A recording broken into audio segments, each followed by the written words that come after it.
ऐसे लोग हैं जो बाबा साहब के द्वारा लिखे हुए संविधान को बदलने की बात करते हैं, और जब संविधान बदलने की बात करते हैं तो हमारा बहुजन समाज बाबा साहब को याद करता है और क्या कहते हैं। आइए गीत के भाव में कहना है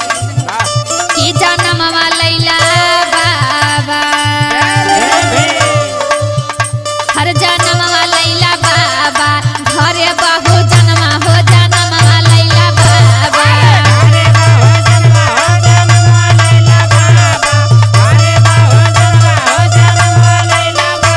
जाना मामा लैला बाबा, जाना मामा लैला बाबा, जाना मामा लैला बाबा, घरे बाहु जनमा हो जाना मामा लैला बाबा।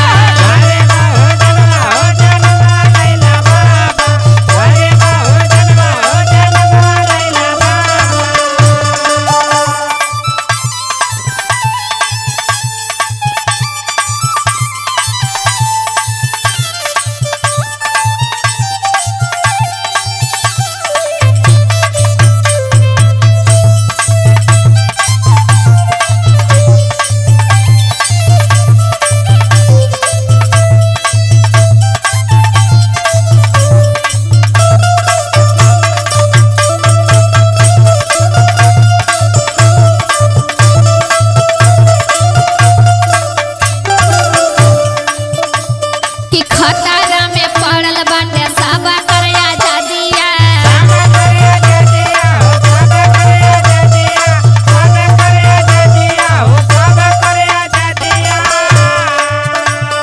छीनत अधिकार बाटे पापी मानववादिया,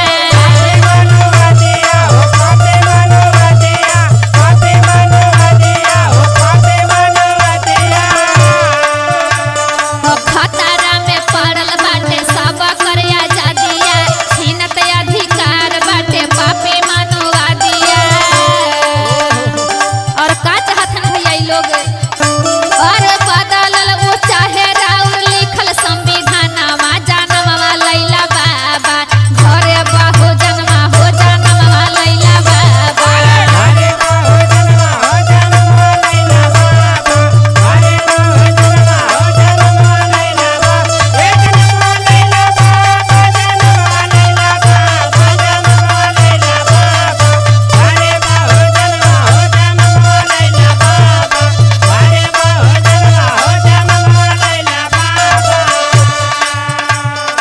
और हमारे बहुजन समाज के लोग अपील करते हैं, क्या कहते हैं कि बहुजन के खातिर बाबा